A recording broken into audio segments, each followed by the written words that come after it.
Bismillahirrahmanirrahim. Assalamualaikum warahmatullahi wabarakatuh.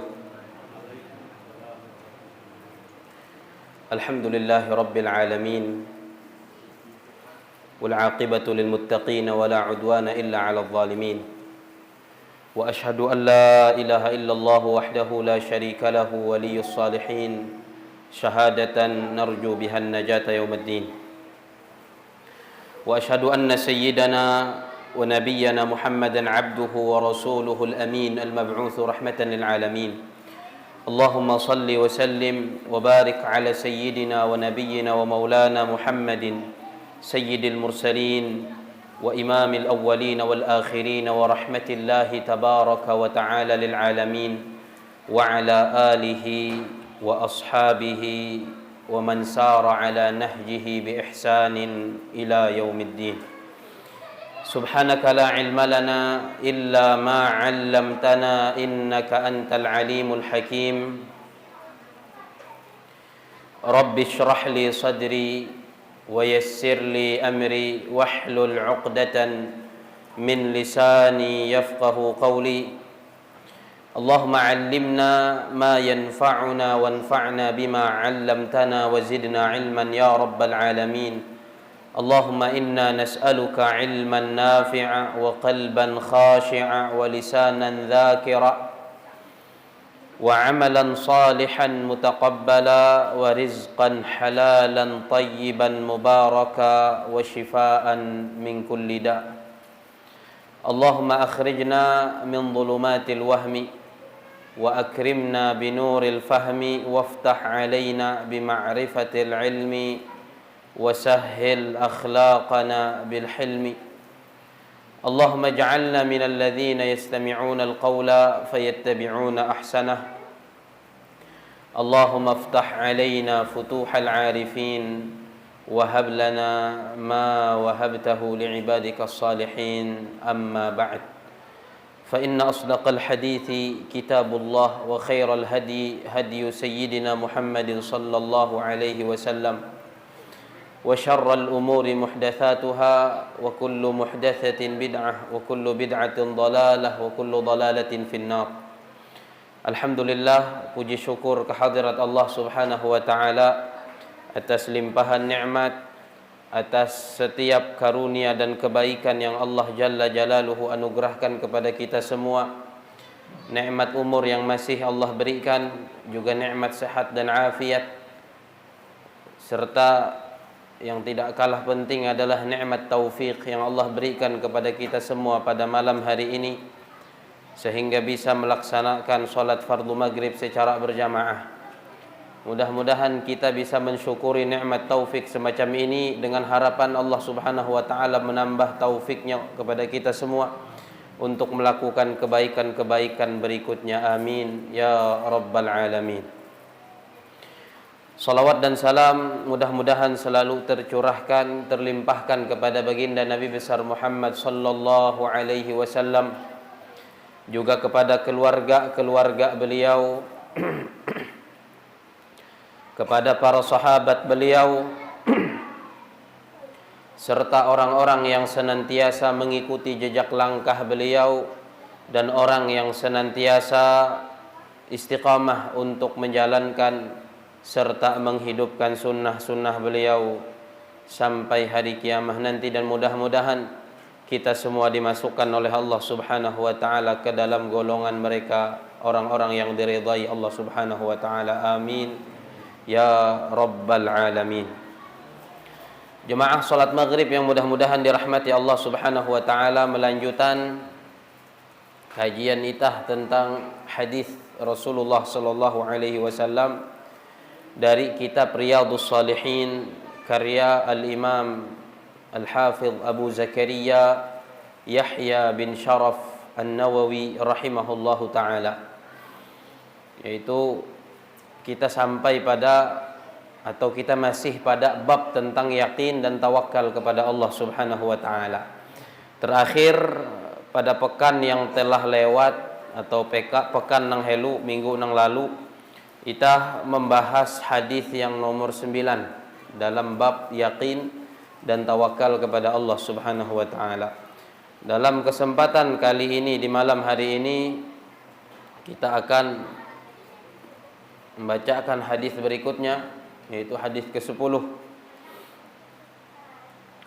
Qala al-musannif rahimahullahu taala rahmatan wasi'ah wa nafa'na bihi wa bi'ulumihi fid dunya wal akhirah amin. Al-ashiru an Anas radhiyallahu anhu qala qala Rasulullah sallallahu alaihi wasallam man qala yani idza kharaja min baitihi bismillah tawakkaltu 'ala Allah wala haula wala quwwata illa billah yuqalu lahu hudita wa kufita wa wuqita wa tanahha anhu syaitan.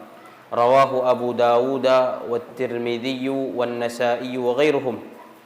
Wa qala At-Tirmidzi hadithun hasanun. Zada Abu Dawud fayaqulu ya'ni syaitana li syaitanin akhara kaifa laka birajulin qad hudiya wa kufiya wa wuqiya.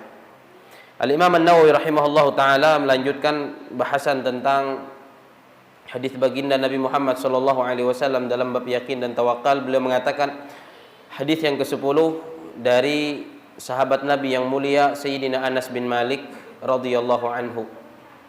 Jadi hadis ini yang pertama beliau nukil dari Imam Abu Daud, Imam Tirmidzi, Imam Nasa'i dan yang lainnya, di mana mereka semua meriwayatkan hadis ini dari sahabat Nabi Sayyidina Anas ibnu Malik, khadim Rasulullah sallallahu alaihi wasallam, pembantu Rasulullah sallallahu alaihi wasallam. Sayyidina Anas mengatakan, kata beliau, Rasulullah sallallahu alaihi wasallam bersabda, man qala, barang siapa yang membaca atau mengucapkan, yakni maksud Rasulullah sallallahu alaihi wasallam adalah membaca doa ini idza kharaja min baitihi, apabila dia keluar dari rumahnya. Jadi itu doa belu huma hindai. Pada pekan yang telah lalu juga kita sebutkan hadis di mana di dalamnya Rasulullah sallallahu alaihi wasallam juga mengajarkan kepada kita semua doa keluar rumah. Hadis yang lalu diriwayatkan oleh Al-Imam Abu Daud dan juga Al-Imam At-Tirmidzi dan yang lainnya dari sahabat Nabi atau dari salah satu istri Rasulullah SAW, Sayyidah Ummu Salamah radhiyallahu taala anha wa ardaha. Adapun yang ke-10 ini juga sama hadis yang isinya tentang zikir beluahuma atau doa beluahuma, diriwayatkan oleh Imam Tirmidzi, Imam Abu Daud dan yang lainnya dari Sayyidina Anas bin Malik. Dari Sayyidina Anas bin Malik, kiikuan Rasulullah sallallahu alaihi wasallam bersabda, man qala, aweh nang membaca atau mengucapkan, yakni yaitu idza kharaja min baitihi, ketika dia keluar dari rumahnya. Kemudian ini bacaannya terpendek daripada nang helu. Nang helu itu kan lumayan panjang. Kalau nang itu Ikuan Rasulullah baca ayat bismillah tawakkaltu 'ala Allah wala haula wala quwwata illa billah sampai hete. Tenyaman mah hafalan itu. Kalau nang helu teh apalagi mau jadi bakasam. Menjadi bakas kan kuan batu teh kalau jadi bakas sampai hafal-hafal sama dengan melukis si hunjun banyu. Namun nang tabela tenyaman bi. Nang helu teh perlu memang inulis, kemudian diandak si lawang, diandak si gapi entunggang, gapi ukan beluak deh. Nah kalau yang kedua tuh zikir beluak huma, doa beluak huma terpendek daripada nang sebelumnya, yaitu tadi bismillah tawakkaltu 'ala Allah wala haula wala quwwata illa billah. Bismillah tawakkaltu 'ala Allah wala haula wala quwwata illa billah. Hafalang kalimat menyebut antam kalimat-kalimat pun manda-mandau jadi tah mau ucap ya bismillah imbahete tawakkaltu 'ala Allah la haula wala quwwata illa billah atau wala haula wala quwwata illa billah. Nah kekuatan Rasulullah sallallahu alaihi wasallam ketika seseorang itu membaca itu atau aweh nang membaca zikir itu atau doa itu, ketika ia abluwahuma, maka yuqalu lahu, dikatakan kepadanya, ada uluh nang menyahut baca ayat itu. Dan para ulama hadis menyebutkan ada dua riwayat. Yang pertama, yang mengatakan ini adalah para malaikat atau salah seorang malaikat Allah yang Allah tugaskan. Setiap kali ada uluh belwahuma, kemudian ia membaca bismillah tawakkaltu 'ala Allah wala haula wala quwata illa billah, maka ada satu malaikat yang menyampaikan sesuatu, cuman mida keheningan ini. Kalau keheningan meruncah dari mida uluyen, tapi ada suara. Tapi itu Rasulullah SAW yang mengabarkan. Bukan Rasulullah, barang siapa yang membaca bismillah tawakkaltu 'ala Allah wala haula wala quwata illa billah ketika ia abluwahuma, maka yang pertama tadi sebahagian ulama hadis mengatakan ada seorang malaikat yang Allah tugaskan untuk mengatakan sesuatu. Apa yang dikatakan oleh malaikat itu, ikhwan, malaikat hudita wa wuqita atau wa kufita wa wuqita wa tanahha anhu syaitan. Jadi kata malaikat itu riwayat pertama. Jadi yang mengatakan adalah malaikat. Riwayat yang kedua, sebagian ulama hadis mengatakan bahwa yang mengatakan ini bukan malaikat, akan tetapi yang mengatakan itu langsung Allah Subhanahu wa taala, langsung inyahutah ya Allah Subhanahu wa taala. Bacaan itah ketika kita membaca bismillah tawakkaltu 'ala Allah wala haula wala quwata illa billah, sebagian ulama hadis mengatakan Allah Azza wa Jalla langsung mengatakan kepada orang yang membaca zikir itu ketika dia keluar rumah, hudita wa kufita wa wuqita. Artinya itu langsung jaminan dari Allah Subhanahu wa taala. Langsung jaminan dari Allah. Apa maknanya perkataan itu? Yang pertama adalah hudita. Engkau diberi hidayah, diberi petunjuk. Diberi petunjuk. Artinya orang yang membaca zikir ini ketika dia keluar rumah sudah mendapatkan jaminan hidayah dari Allah Subhanahu wa taala, tidak akan pernah tersesat. Tidak akan pernah tergelincir marah kesesatan. Tidak akan pernah tergelincir ke dalam dosa dan maksiat. Entamin diberi hidayah oleh Allah Subhanahu wa taala, diberi petunjuk oleh Allah Subhanahu wa taala, jalannya itu dituntun oleh Allah Subhanahu wa taala. Sebelumnya kita sudah menyampaikan bahwa si luar rumah itu kan ada macam-macam fitnah, ada macam-macam dosa dan maksiat. Nah, kita khawatir kalau ketika keluar rumah kita terjerumus ke dalam kesesatan, kita tergelincir ke dalam dosa dan maksiat kepada Allah Subhanahu wa taala dan meninggalkan jalan hidayah. Tapi Nabi sallallahu alaihi wasallam mengatakan di dalam hadis ini, kalau seseorang membaca bismillah tawakkaltu 'ala Allah wala haula wala quwata illa billah tuna, dikatakan sekurang-kurangnya oleh malaikat, kalau tidak langsung oleh Allah Subhanahu wa taala, kata Allah, hudita, engkau diberi hidayah, engkau diberi petunjuk. Jadi dijaga berarti oleh Allah Subhanahu wa taala untuk selalu berada di atas jalan hidayah supaya tidak menyimpang, tidak membelok menuju jalan kesesatan. Itu jaminan pertama. Jaminan pertama bagi uluh nang kawa membaca zikir beluahuma setiap kali ia beluahuma. Setiap kali ia beluahuma. Maka selama ia ada di luar rumah teh akan dalam pemeliharaan dan penjagaan Allah Subhanahu wa taala. Akan selalu mendapatkan hidayah, tuntunan dari Allah untuk selalu berjalan di atas jalan kebenaran. Tidak sesaten. Tidak terjerumus ke dalam dosa dan maksiat serta kesesatan ini. Kemudian yang kedua, wakufita, dan engkau dicukupkan.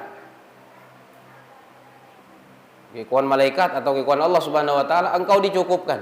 Dicukupkan dari apa? Kata para ulama, dicukupkan dari segala sesuatu yang akan membuat orang itu menjadi gelisah, menjadi galau. Artinya selama si luar rumah teh ia akan selalu tenang hati ya, akan selalu tentram hati ya. Bila ada sesuatu nang kawaa mahawia galau, Bila ada sesuatu nang tahu mahawia ngaluk tekuluk pusing atau gelisah mien. Entah men dicukupkan oleh Allah Subhanahu wa taala segala urusannya. Dijamin oleh Allah akan selalu dipermudah. Mendapatkan kemudahan urusan. Kan itah belu umat macam-macam nang gawi are urusan itah, are gawian itah, are aktivitas itah. Dan ketika seseorang itu biasa mengamalkan zikir ini, membaca zikir itu ketika belu umat, maka ada jaminan langsung dari Allah. Apa kata Allah? Kufita, engkau dicukupkan semua urusanmu. Dimudahkan semua urusan ya, dihilangkan semua kegalauan ya, dihilangkan semua kesedihan ya, dihilangkan semua masalah-masalah yang mempersulit ia. Itu yang kedua. Sudah dapat hidayah, kemudian dapat kecukupan dari segala masalah, dapat kemudahan dari segala problem kehidupan ketika si luar teh. Kemudian yang ketiga, kekuatan suara tena atau kekuatan ucapan netena, wa wuqita, engkau akan dijaga, engkau akan dipelihara dari segala keburukan. Nah itu teh vaksin ya. Vaksin Tuhan. Karena ada teh vaksin manusia. Namun dengan manusia gini kita percaya, masa dengan Tuhan tidak percaya? Itu Nabi yang menyampaikan wuqita minal wiqayah, dari penjagaan. Penjagaan, dijaga dari apa? Dari para ulama min kulli makruh, dari segala sesuatu yang tidak disenangi oleh diri kita. Keburukan-keburukan, musibah, bala, bencana dan lain sebagainya. Dijaga oleh Allah Subhanahu wa taala, dipelihara oleh Allah Subhanahu wa taala. Ini yang memelihara pencipta alam semesta. Mesti kita lebih yakin dengan yang itu daripada dengan penjagaan manusia. Itu kalau kaum amal ya, insyaallah aman. Aman si luar rumah. Karena ini janjinya Allah Subhanahu wa taala. Kalau mengikuti pendapat para ulama yang mengatakan ini adalah Allah langsung. Tapi yang pasti ini yang diucapkan oleh Rasulullah SAW, dan setiap kalimat yang keluar dari mulut Rasulullah SAW itu sebagaimana dikatakan oleh Allah, wa ma yantiqu 'anil hawa in huwa illa wahyun yuha. Nabi Rasulullah tidak bertutur kata, tidak berucap berdasarkan hawa nafsunya. Tetapi setiap ucapan Nabi, setiap perkataan Nabi, setiap kalimat yang keluar dari mulut Nabi itu adalah wahyu yang diwahyukan oleh Allah Subhanahu wa taala kepadanya. Itu wahyu. Artinya ketika disebutkan orang yang membaca kalimat ini, mengucapkan zikir ini ketika keluar rumah, dia akan diberi hidayah. Ini pasti dapat hidayah. Dia akan mendapatkan kecukupan, dicukupkan dari segala masalahnya, dimudahkan segala urusannya, pasti akan dapat kemudahan. Dan jaminan ketiga adalah dipelihara, dijaga oleh Allah Subhanahu wa taala dari segala keburukan, dari segala sesuatu yang tidak disenangi oleh dirinya. Pun bentukah yang tidak disenangi, ganggu ulu, dizalimi oleh orang lain. Dan di hadis sebelumnya, di zikir yang sebelumnya secara khusus disebutkan seperti itu. Apa? Minta perlindungan kepada Allah an azlima au udlam, agar aku tidak berbuat zalim di luar rumah atau dizalimi oleh orang lain di luar rumah. Artinya aman ketika di luar rumah, dapat penjagaan dari Allah Subhanahu wa taala, dapat pemeliharaan dari Allah Subhanahu wa taala, dapat perlindungan dari Allah Subhanahu wa taala. Asal ingat, kadang-kadang itu kan memang beda ingat. Hafal bi zikir teh hafal. Cuman pas anak melangkah belua umma teh beda ingat. Teman-teman arek nang mikiran. Behete setan lompat mau itah beda ingat. Setan lompat mahu itah tidak ingat. Memang tujuan syaitan jam supaya kita selalu tidak ingat dengan zikir itu. Karena zikir ini kalau kita amalkan akan merugikan setan. Makanya setelah itu, setelah 3 kalimat yang diucapkan oleh malaikat atau oleh Allah Subhanahu wa taala tadi, hudita, engkau dapat hidayah, wa kufita, engkau dapat kecukupan, wa wuqita, engkau dapat penjagaan dan pemeliharaan dari Allah. Lalu kepada Rasulullah SAW, wa tanahha anhu syaitan.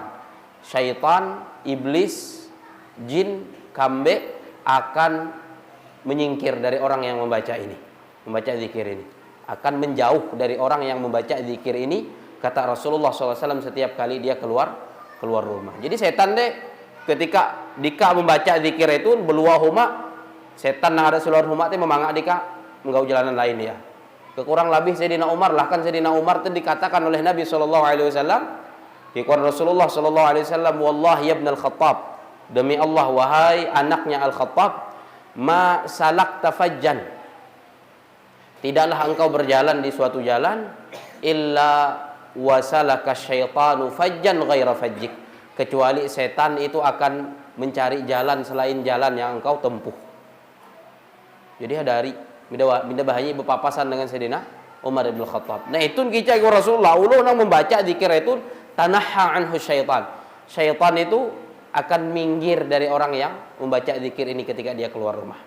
Akan lari, akan miceh dari uluh nang membaca zikir itu ketika ia beluah huma. Artinya kalau setan ya menejau itah, maka kemungkinan besar menggawi dosa teh isut. Hantam itah tun kan menggawi dosa gara-gara bujuk rayu setan. Kemudian yang kedua adalah hawa nafsu itah, syahwat itah. Artinya kalau ije berkurang, akan berkurang cak kemungkinan itah menggawi dosa. Akan berkurang cak kemungkinan itah menggawi dosa ketika membaca zikir itu nah, maka setan ngikut Nabi SAW akan menjauh, akan minggir, akan mencari jalan lain untuk tidak mendekati orang yang membaca zikir ini. Bahkan di dalam riwayat lain disebutkan oleh Al-Imam Abu Dawud radhiyallahu taala anhu wa ardah wa rahimahullahu taala, dalam riwayat lain ada tambahan. Kalau tadi kan sekedar Nabi SAW menyebutkan setan akan minggir, setan akan menjauh dari orang yang membaca zikir ini ketika dia keluar rumah. Nah di dalam riwayat yang disebutkan oleh Al-Imam Abu Dawud rahimahullahu ta'ala, justru setan yang berpandir, setan yang memberikan pengakuan surangan. Kikuan setan berceruman dengan setan yang lain gikuaya, fayaqulu ya'ni syaitan, setan berkata li syaitanin akhar, kepada setan lainnya. Kan setan teh are bapak elen iblis, kemudian anak ensuya are, anak ensuya are.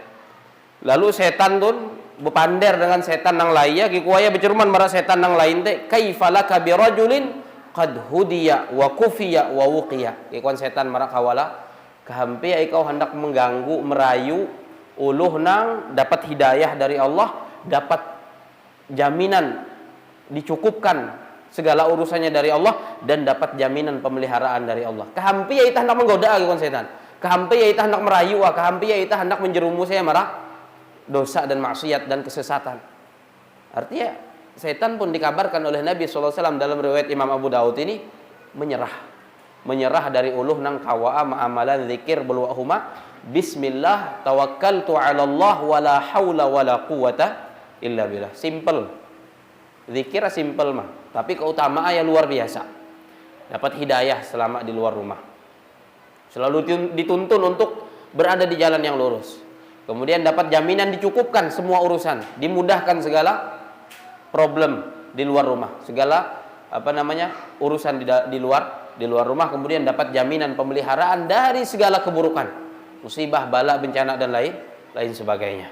Ini luar biasa, luar biasa. Mudah-mudahan selalu kawak ma'amal ya, mudah uyuhin baya sebelum meluak baca, atau pas jadi seluaran baca ini baca, selalu ingatan ya. Kalau perlu nah memang diandak si dinding humanitah, si gapi lawang huma teh.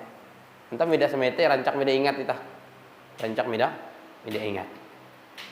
Nah, kemudian isin zikir atau makna dari zikir yang tadi, bismillah, dengan menyebut nama Allah. Sebelumnya kita pernah menjelaskan, karena si zikir sebelumnya pun awalnya kita bismillah aja. Bismillah tawakkaltu 'ala Allah.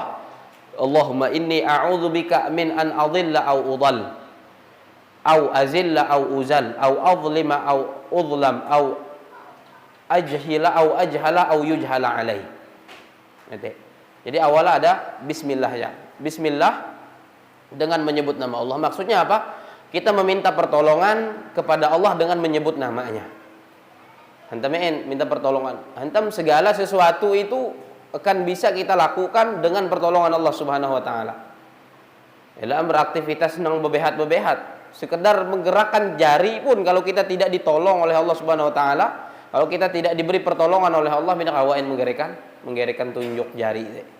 Makanya memang segalanya perlu dan butuh pertolongan dari Allah Subhanahu wa taala. Makanya kita selalu mengucapkan bismillah. Bismillah setiap berwudu. Kemudian yang kedua, karena memang mengucapkan bismillah itu anjuran baginda Nabi besar Muhammad sallallahu alaihi wasallam setiap kita hendak melakukan aktivitas penting. Nabi SAW hadis, kullu amrin dzibalin la yubda'u fihi bi bismillah fa huwa abtar. Setiap perkara yang penting yang tidak dimulai dengan bismillah, maka perkara penting itu akan terputus dari kebaikan dan terputus dari keberkahan. Tidak ada kebaikan di situ. Nah, kita ingin aktivitas yang kita lakukan di luar rumah penuh dengan kebaikan, penuh dengan keberkahan. Karena dari segala sesuatu itu yang kita butuhkan adalah keberkahan. Umur kita sepanjang pun maina umur, kalau tidak berkah, maka tidak akan bisa kita gunakan umur itu untuk kebaikan dan ketaatan. Sia-sialah umur yang panjang misalnya, nggak dosa misalnya kebanyakannya, tidak berkah. Harta yang kita usahakan kalau tidak diberkahi oleh Allah Subhanahu wa taala, maka harta itu hanya akan kita belanjakan untuk dosa dan maksiat. Maka kita butuh keberkahan dalam segala sesuatu yang kita miliki. Kesehatan kita butuh kesehatan yang Allah berkahi supaya kita bisa betul-betul memanfaatkan kesehatan itu untuk melakukan kebaikan dan memperbanyak ibadah. Kalau kesehatan kita tidak diberkahi oleh Allah, sehat nih badan, cuman kesehatan nimbit menggawi dosa, kesehatan nimbit menggawi maksiat, karena tidak diberkahi oleh Allah Subhanahu wa taala. Makanya perlu mengamalkan bismillah ini. Maka hampir setiap zikir yang diajarkan oleh Nabi, zikirain pun. Ketika mengepak baju kita, mengepak baju itu kan bismillahilladzi la ilaha illahu. Ini Nabi membaca itu. Bismillah jawalah. Karena memang setiap perbuatan yang penting atau perkara penting yang tidak diawali dengan bismillah, kata Rasulullah, maka akan terputus dari kebaikan, terputus dari keberkahan. Nah, kita ketika keluar rumah itu kan ingin melakukan aktivitas-aktivitas, berbagai macam aktivitas nang pacangan inggawi itah di luar rumah kan nih. Dan itah hendak setiap aktivitas nang inggawi itah teh ketika itah buli marah rumah maintan keberkahan dari aktivitas itu. Membawa kebaikan dari aktivitas itu. Maka mulai ketika keluar dari rumah kita mengucapkan bismillah. Bismillah. Dan beluak humanitas pun penuh kebaikan. Tidak menggawi dosa seluar rumah, tidak menggawi maksiat, tidak tergelincir ke dalam kesesatan dan seterusnya. Jadi bismillah, minta pertolongan kepada Allah dengan menyebut namanya. Kemudian tawakkaltu 'ala Allah. Ini kenapa kenapa Al-Imam An-Nawawi rahimahullah taala menyebutkan hadis ini di bab yakin dan tawakal. Hantam secara khusus ada kalimat tawakkaltu 'ala Allah. Aku bertawakal kepada Allah. Aku menyerahkan semua urusanku kepada Allah Subhanahu wa taala. Artinya bergantung dengan Allah, menyandaran hati dengan Allah Subhanahu wa taala. Tapi menggawi sebab apa? Menggawi sebab apa? Karena anggota tubuh mengerjakan sebab-sebab dan berikhtiar, kemudian hatinya kita sandarkan kepada Allah Subhanahu wa taala. Kita gantungkan kepada Allah, bukan bergantung kepada sebab yang kita kerjakan, bukan bergantung kepada aktivitas yang kita lakukan, tapi bergantungnya hati kita kepada Allah Subhanahu wa taala. Dan diikrarkan dengan mulut tadi. Karena kemarin kita sudah sampaikan juga bahwa letak sesungguhnya tawakal itu di dalam hati, cuman perlu diikrarkan oleh mulut untuk apa? Untuk membantu hati kita ingat. Untuk menolong hati kita supaya ingat dengan tawakal itu. Macam itu aja ketika kita hendak beribadah itu kan melafalkan niat. Itu sunnah hukumah. Hendak berwudu, nawaitul wudu'a li raf'il hadatsil asghari fardhan lillahi ta'ala. Diucapkan oleh mulut kita, kita lafalkan dengan mulut kita, itu hukumnya sunnah, tapi niat yang sesungguhnya di dalam hati kita. Nah, kenapa mulut tadi mengucapkan itu? Supaya mulut ini mengingatkan hati. Ketika hendak sembahyang, usalli fardal maghribi 3 raka'atin ma'muman lillahi ta'ala. Sunnah hukumah diucapkan dengan mulut. Kemudian kenapa disunnahkan mengucapkan dengan mulut? Supaya mulut ini mengingatkan hati kita. Entah ataitah mucil, ataitahmu mucil. Jadi harus selalu dan rancak-rancak mengingat ya. Rancak-rancak mengingat ya. Kemudian yang berikutnya wala haula wala quwwata illa billah, dan tidak ada daya upaya. Daya upaya untuk apa? Untuk melakukan kebaikan dan ibadah. Itu ikrar dari kita. Tidak ada daya upaya untuk melakukan, sebenarnya bukan hanya melakukan kebaikan dan ibadah, untuk melakukan apapun, tidak ada daya upaya dan kekuatan illa billah, kecuali dengan pertolongan Allah Subhanahu wa taala, kecuali dengan daya upaya dan kekuatan yang diberikan oleh Allah Subhanahu wa taala. Hendak melakukan ketaatan, bila kau melakukan ketaatan kalau bukan daya upaya dan kekuatan yang diberikan oleh Allah Subhanahu wa taala. Hendak meninggalkan dosa dan maksiat, tidak bisa meninggalkan dosa dan maksiat kalau bukan karena daya upaya dan kekuatan yang diberikan oleh Allah Subhanahu wa taala. Amun itah tun mida ini ngahi Allah daya upaya dan kekuatan, kita kawan melihi dosa, melihi maksiat teh. Itah mampu melihi maksiat, melihi dosa karena Allah berikan daya upaya dan kekuatan.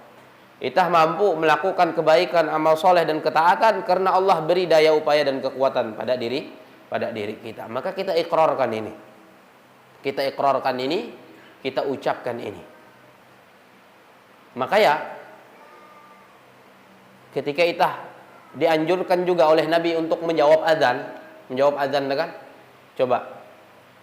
Ikhwan Nabi, idza sami'tumul muadzina faqulu mithla ma yaqul. Apabila kalian mendengar muadzin mengumandangkan azan, maka ucapkanlah seperti yang diucapkan oleh muadzin tadi. Maksudnya yang jawab azan deh. Sama dengan ucapan yang diucapkan oleh muadzin, kecuali pada hayya 'alas shalah dan hayya 'alal falah. Kalau Allahu akbar kita menjawab Allahu akbar aja. Asyhadu an la ilaha illallah, menjawab asyhadu an la ilaha illallah aja.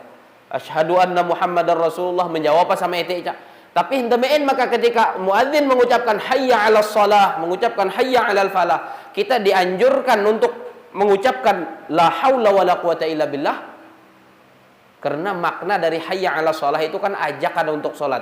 Makna teh mari menunaikan salat.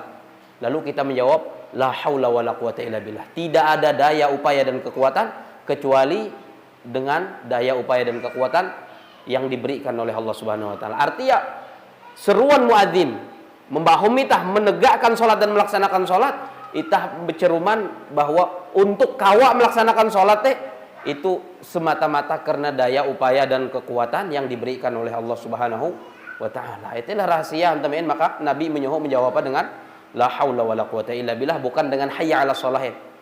Sebagaimana kalimat-kalimat sebelumnya sama. Kemudian berkaitan dengan kalimat la haula wala quwata illa billah, ini ada beberapa hadis dari Nabi SAW tentang keutamaannya. Ketika itu beliau mengatakan kepada Sayyidina Abdullah bin Qais radhiyallahu taala anhu ardah. Ikhwan, Nabi menawarkan kepada Sayyidina Abdullah bin Qais, ala adulluka ala kanzin min kunuzil jannah.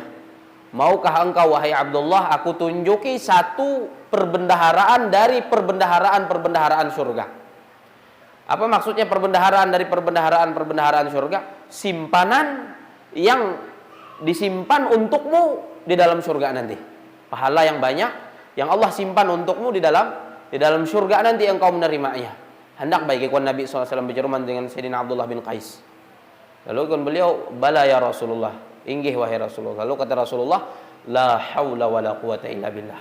Perbendaharaan surga itu adalah la haula wala quwata illa billah. Artinya uluh nang nyame itu rancak mengucapkan la haula wala quwata illa billah sekurang-kurangnya ketika kita belum umat nah.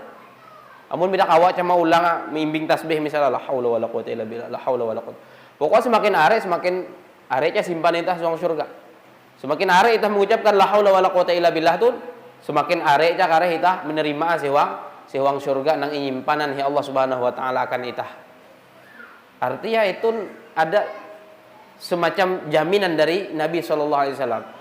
Aweh nang kawa mengucapkan la haula wala quwata illa billah dan memparek membaca la haula wala quwata illa billah, maka uluh itu maina simpanan suang surga. Artinya uluh itu pacangan tami surga kare. Nah mungkinin iya itu rancak mengucapkan la haula wala quwata illa billah, kemudian arek maina simpanan si surga rupa uluh tami neraka. Kan ketika Nabi menyampaikan bahwasanya mengucapkan atau bacaan la haula wala quwata illa billah itu adalah perbendaharaan dari perbendaharaan surga. Ketika kita ucapkan, Allah simpankan untuk kita di dalam surga, lalu rupaan yang membaca atau neraka. Lalu akan aweh nang surga teh. Artinya hadis ini ketika Nabi menawarkan kepada Sayyidina Abdullah bin Qais itu semacam ini jaminan supaya uluh kawat tami surga. Amalan supaya kawat tami surga. Amalan supaya kawat tami surga. Memang seberatan uluh beriman pasti tami surga. Seberataan. Makanya Nabi itu pergi menceruman kawan Nabi alaihi salatu wasalam. Dalam sebuah hadis beliau mengatakan lan yadkhulan nara ahadun. Tidak akan pernah masuk neraka seseorang fi qalbihi mithqalu dzarratin min iman. Di dalam hatinya ada sekecil biji sawi keimanan kepada Allah. Pasti akan tamek surga. Cuman cara tamek surga itu beda-beda kan. Cara tamek surga beda-beda. Ada nang tamek surga itu cepat, laju, lancar. Yang pasti itu mahalau jembatan Shiratul Mustaqim teh lo. Mahalau jembatan Shiratul Mustaqim. Kan ada jembatan. Jembatan yang Allah bentangkan di atas neraka jahanam kata Rasulullah, yang mana jembatan itu lebih kecil dari sehelai rambut, kemudian lebih tajam dari pisau, dari pedang. Ayo hampir dika membayang yang mahalau hete. Sampai-sampai Sayyidina Abdullah ibnu Rawahah radhiyallahu taala anhu arda sambil menter si pangkuan sawen beliau menangis keingetan ayat firman Allah Subhanahu wa taala, wa im minkum illa wariduha. Tidak ada seorang pun dari kalian pasti akan melewati jembatan itu. Jadi minta kawain ada hantasan lainin. Mikir hendak menghantas ya kue minta kawain. Pokoknya setiap kungan mahalau jembatan itu. Jembatannya halus daripada ije kelonek balau, kemudian lebih tajam dari pisau. Dan uluh nang beriman nang mahalau hete ikwan Nabi sallallahu alaihi wasallam macam-macam cara mahalawah. Dan ketahiyah pun sampai marah dipahani macam-macam ya. Pendaan neraka jahanam. Dan neraka jahanam teh handalema sebagaimana juga disebutkan oleh Rasulullah SAW dalam hadis, ikwan beliau sesungguhnya sebiji batu dilemparkan dari pinggir neraka jahanam, dari hunju ya kan nih, dari saran neraka jahanam teh inepean batu, maka ikwan Nabi 70 tahun hindai sampaian marah dasar neraka jahanam. Allahu Akbar. 70 tahun tidak sampai-sampai. Berarti perjalanan menuju pendak neraka jahanam kan itu tidak mudah. Dan selama si uang perjalanan teh tersiksa. Entam apui sendiri itu kai. Tapi pendakan ini siksa lebih parah indai. Nah itu jembatan itu yang bentangan ya Allah si hunjun neraka jahanam teh. Artinya kalau berduruh 70 tahun deh sampai di marah pendakan nih. Pas sampai si pendakan nih kepehe bebanaran. Dan Rasulullah SAW menyebutkan berbagai macam cara orang-orang mukmin, orang-orang yang beragama Islam melewati jembatan Shiratul Mustaqim ini. Ada nang cara teh capat bebanaran, sekali bekijip mah, matenya sekali bekijip ada si dipahani ham. Itu teh capat bebanaran. Namun kehendak ate teh hendakna macam itu seberataan ya kalau. Cuman apalah daya. Mun begitu bau mate teh kurang pantas ya, Bang. Ada nang lebih pantas. Ada nang macam ete. Ada nang seperti kilat. Ada nang seperti kilat, capat cak. Ada yang seperti hembusan angin. Sampai marah dipahani. Ada yang seperti seekor kuda yang berlari cepat. Sampai capatnya nang itu. Ada nang saku burung terabang. Tercapat cak bay. Nang saku burung terabang ada. Ada cak nang hadari. Dedari. Ada nang hadari tapi laju Ada nang menanjung. Ada nang mengesot. Itu teh nang selamat sendiri nang itu teh. Ngisani nabi teh. Nang macam-macam teh nang selamat sendiri ya. Artinya nang selamat tuh macam-macam cara mandipah. Nang mengesot tapi selamat nih. Keleh mengesot selamat daripada dadari tapi berduruh ya Allah. Keleh mengesot tapi selamat. Bahkan ada aja ikon Rasulullah sallallahu alaihi wasallam ini disebutkan oleh Syekh Nawawi Al-Bantani di dalam kitab beliau Nurul Dhalam. Ada orang yang meniti jembatan Shiratul Mustaqim ini rupa tadingsir berduruh keleh sangkawit. Berduruh ham tapi sangkawit. Sangkawitnya rupa begamatan, ndai ini marahunjun. Ndai menanjung ndai. Sangkawit berduruh tapi sangkawit indah. Hanyar begamatan ndai ini. Pokoknya perlu perjuangan teman ngeje itu. Sehingga kikuan Nabi sallallahu alaihi wasallam disebutkan oleh Syekh Nawawi dalam kitab beliau itu sampai ke akhiran marak dipahani. Padang menanjung, tadingsir, beduruh sangkawit ndai-ndai. Nanjong dai tadi ingsir beduruh sangkawit ndai-ndai. Sampai jam ada di Pahani, tapi pang perjalanannya ije tahun. Ije tahun. Allahu Akbar. Jambatan ku ije tahun tah mandi paha. Tidak. Cuma ada sekali. Dan itu rupa bukan yang paling lama, ada yang lebih lama dari itu. Ada yang lebih tahi. Ada yang 100 tahun menyeberangi jembatan Shiratal Mustaqim ini. Ya Allah. Dan itu ikhwan para ulama yang menentukan adalah kecepatan itah mahalau marakani. Mahalau jembatan itu yang menentukan adalah seberapa cepat itah menepis keinginan untuk menggawi dosa. Misalnya, ate itah tegeritik nak menggawi maksiat. Kalau itah cepat menepisah, maka secepat itu lah itah akan menyeberangi jembatan Shiratal Mustaqim ini. Dan juga ditentukan oleh amal-amal yang kita lakukan dalam kehidupan di dunia ini. Kemudian ada yang 100 tahun, ada yang paling tahi 1000 tahun hanya sampai di Pah. Ya Allah ya Karim, 1000 tahun. Bauban. 1000 tahun deh. Bakas di jalanan. 1000 tahun mandi Pah jembatan itu. Itu perlu perjuangan benar. Nah itu artinya seberataan pacangan tamai surga asal beriman kepada Allah Subhanahu wa taala. Tapi ada orang-orang yang cepat masuk surganya. Nama amalkan la haula wala quwata illa billah. Nabi SAW menyebutnya apa? Kanzun min kunuzil jannah. Perbendaharaan dari perbendaharaan surga. Jadi kalau kawa nyame itu kan arek sunni punya mente keleh membaca nama macam itu daripada kumpul-kumpul mengisahan ulu itu mah dosa budas. Keleh membaca nama macam itu. La haula wala quwata illa billah. Arek membaca la ilaha illallah misalnya. Ada aja manfaatnya. Bacaan macam itu. Nah, ada jaminan surga dari Nabi. Kemudian dalam riwayat lain disebutkan oleh seorang tabi'in, nama beliau adalah Al-Imam Makhul rahimahullahu taala, beliau mengatakan man qala la haula wala quwata illa billah wala manja minallahi illa ilaih. Barang siapa yang mengatakan atau membaca la haula wala quwata illa billah kemudian ditambah dengan wala manja minallahi illa ilaih, tidak ada yang bisa menyelamatkan dari Allah kecuali Allah sendiri. Baca la haula wala quwata illa billah kemudian ditambah dengan wala manja minallahi illa ilaih, tidak ada yang bisa menyelamatkan dari Allah kecuali Allah sendiri. Maka ikhwan Imam Makhul rahimahullahu taala keutamaannya adalah kasyafallahu anhu 70 baban minad-dur. Allah akan membukakan untuknya 70 pintu kesusahan. 70 pintu kesusahan.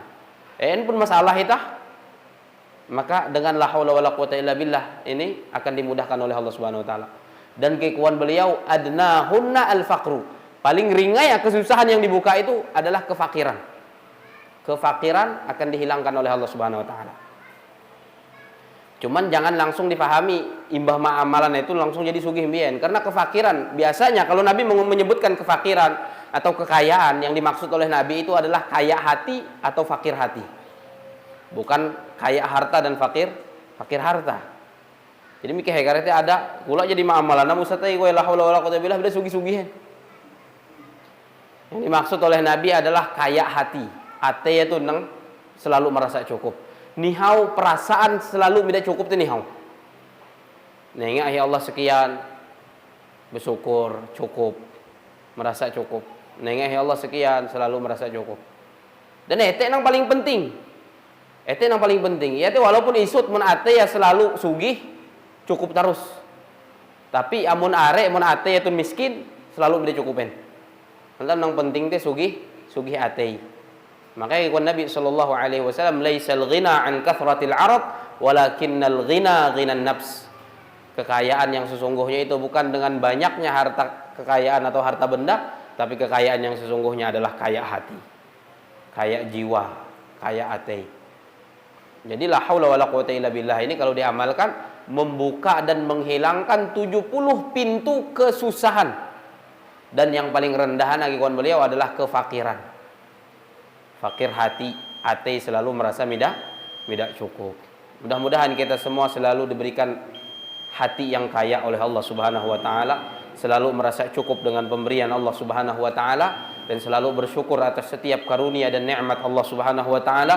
Mudah-mudahan kita selalu diberi taufik untuk mengamalkan zikir keluar rumah ini sehingga mendapatkan jaminan kebaikan dari Allah Subhanahu wa taala. Amin ya rabbal alamin. Subhanakallahumma wa bihamdik asyhadu an la ilaha illa anta astaghfiruka wa atubu ilaik. Wa sallallahu ala nabiyyina Muhammadin wa ala alihi wa sahbihi wasallam.